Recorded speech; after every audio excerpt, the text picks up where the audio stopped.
Let's jump right into this explainer on Grafana Unified Alerting.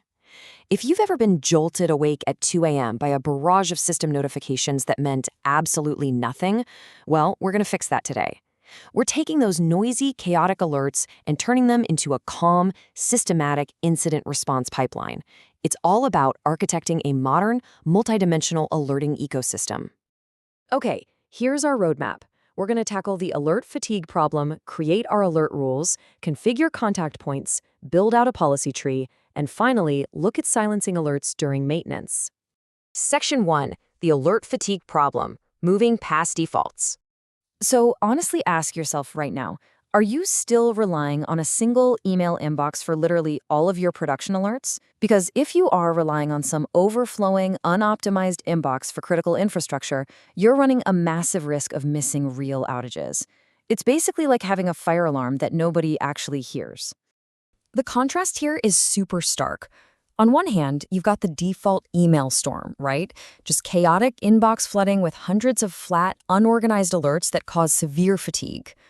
On the other hand, you have strategic unified alerting.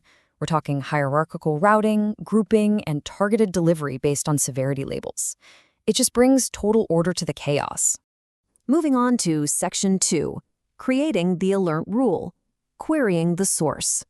The alert rule is really your core detection engine in Grafana. It continuously evaluates your multi-source telemetry to catch system failure states. And what's incredibly powerful is that Grafana handles multiple sources at once. Whether you're pulling metrics from Prometheus or parsing logs from Loki, it's all happening in one unified engine.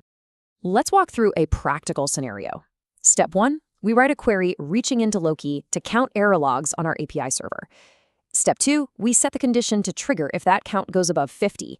But step 3, this is the secret weapon. We set the evaluation interval so that the condition has to last for a full 5 minutes before firing.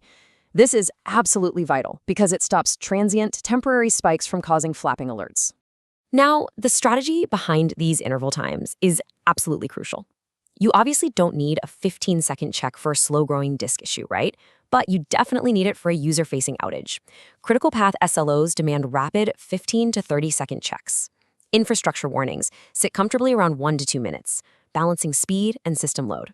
And security or capacity planning, checking those every 5 to 10 minutes is totally fine for long-term trend analysis. Which brings us to Section 3, configuring your contact points, where alerts go. Once an alert fires, it needs a destination. That's your contract point. These act as your technical delivery vehicles, specifying exactly where and how alert notifications get sent out of the system and into your team's actual workflow. You really want to categorize these channels by how your team actually works. Slack, for instance, using those neat /Grafana commands, is your real-time command center for incident response. Email is way better for audit trails or stakeholder summaries. And if you use Grafana 13 single email setting, you completely prevent inbox flooding. It's a real game changer because 20 firing instances get neatly summarized into one single email instead of 20 separate pings driving you crazy. All right, Section 4, building the policy tree, routing the chaos. You know, large organizations constantly suffer from routing sprawl. Having hundreds of flat rules makes it virtually impossible to manage team ownership. But solving this is easy if you move to a nested, hierarchical routing tree. It evaluates alerts from top to bottom and completely solves the ownership headache. Look at how nicely this snaps together. You start with a root policy as your default catch-all. Below that, a parent policy catches alerts matching the label team equals platform. But the real magic happens in the nested child policies. By using a severity label matcher, your warning alerts route to a general Slack channel. Meanwhile, critical alerts, like our Loki error log spike we set up earlier, bypass all the noise and route directly to the #alerts critical Slack channel. That is label-based routing at its finest. And finally, Section 5, silencing during maintenance, controlling the noise. Literally nothing causes alert fatigue faster than getting paged for a server that you know is being rebooted. Mute timings are the solution here. They suppress notifications during scheduled maintenance windows. And the best part? You don't need to delete or disable the alert rule itself. It intelligently pauses delivery while keeping the background evaluation running perfectly. So let's see how this intercepts our earlier scenario. At 1 a.m., the scheduled maintenance window starts. At 1:30 a.m., our API goes down and error logs spike, triggering the alert. But because the mute timing is active, the notification is silently suppressed.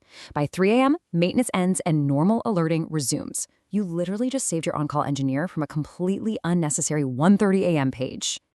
As we wrap up this explainer, I want to leave you with this final thought. Is your current alerting system actually catching production outages, or is it just causing massive team fatigue? By moving past default emails and building out precise rules, targeted contact points, and a smart routing tree, you can completely transform your incident response. So are you ready to bring calm, targeted order to your observability stack today?